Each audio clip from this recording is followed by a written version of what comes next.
comment faire des ourlets sur mon jean. Donc déjà, je vais essayer mon pantalon.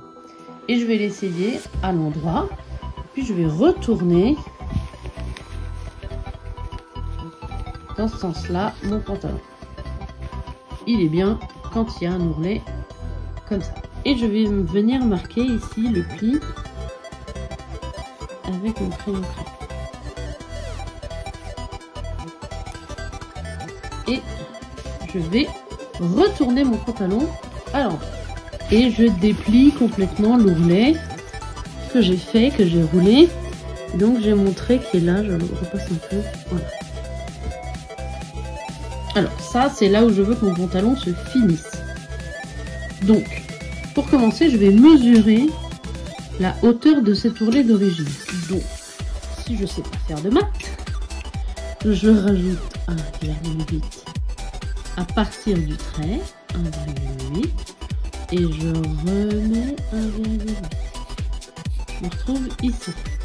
Je vais pouvoir couper. Alors, attention, je ne vais pas couper là. Ça, c'est le bas du pantalon. Je vais couper ici. D'accord? Là.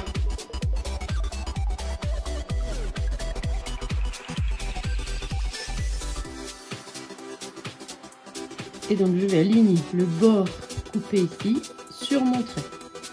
Une fois. Et ensuite, je le replie une deuxième fois. Ourlet, double rentrée. Je fais pareil de l'autre côté.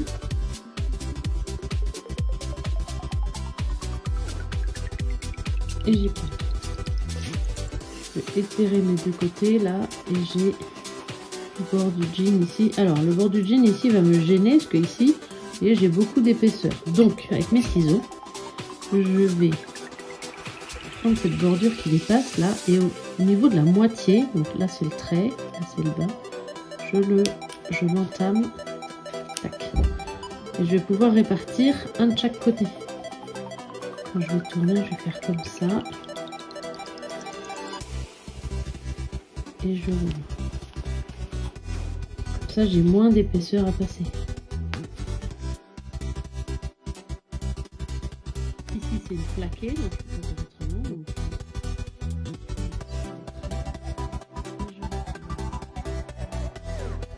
Alors, niveau matériel, je vais déjà regarder la couleur du fil d'origine de mon ourlet. Donc, c'était pas un jaune, c'était plutôt un beige gris. Donc, j'ai trouvé un cône avec une couleur qui se rapproche, à peu près la même couleur. Ensuite, il faut que je change l'aiguille de ma machine. Chez Schmetz, ils font des aiguilles très bien, donc des aiguilles à jean avec différentes tailles. Donc, je vais prendre ici une aiguille 90 ou 100, 110, c'est vraiment très très gros. Je vais baisser mon pied. J'utilise cet objet qu'on appelle une belle-mère pour éviter de me piquer. Donc, je glisse l'aiguille dans le trou. Je dévisse et l'aiguille s'enlève. Je la mets de côté pour une autre fois. Donc je vais faire attention, cette aiguille, vous voyez, elle a son dos, je ne sais pas si c'est net, qui est plat. Ça, c'est le dos. Devant, elle est ronde. Et on voit chez Schmetz le dessin. Si vous ne voyez pas les couleurs, c'est qu'elle est à l'envers, d'accord? Donc, ma belle-mère ici, elle a un trou avec la forme de l'aiguille, avec le dos qui est plat. Donc, je mets mon aiguille dedans, dans le bon sens. Et je viens, donc je la baisse légèrement dans le trou ici. Et puis je la remonte à sa place jusqu'en haut. Et je visse en place. Hop, et je peux descendre ma belle-mère. Et je la garde sous la main parce que je vais encore m'en servir après.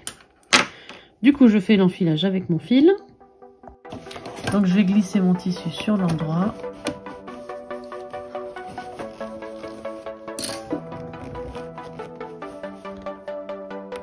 Hop, m'appuyer bien sur le bord. Je vais descendre à la main.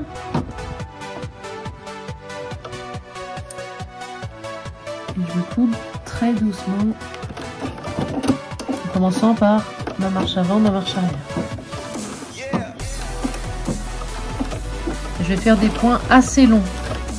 Je Je reste bien alignée ici, vu que j'ai réglé mon aiguille. Normalement, elle doit être pile du bon côté dessous. D'accord. J'enlève mes aiguilles à mesure, que c'est pas la peine de rajouter des épaisseurs à coudre.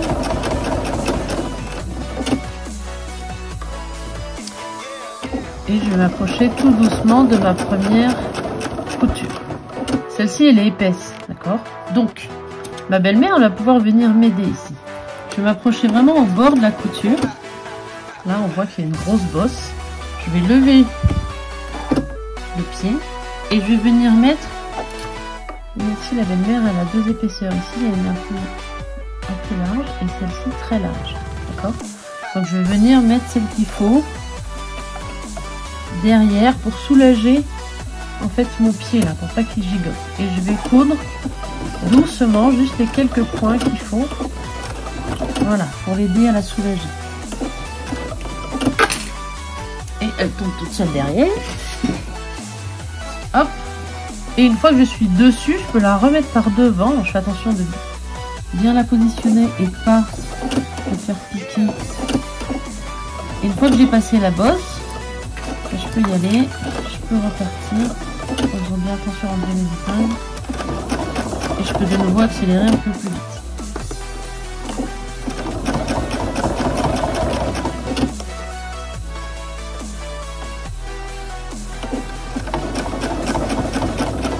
Ici, nouvelle bosse, pareil, je ralentis, je lève mon pied, je peux venir me caler dessus. Et je viens de faire ma marche avant et mon point d'arrêt.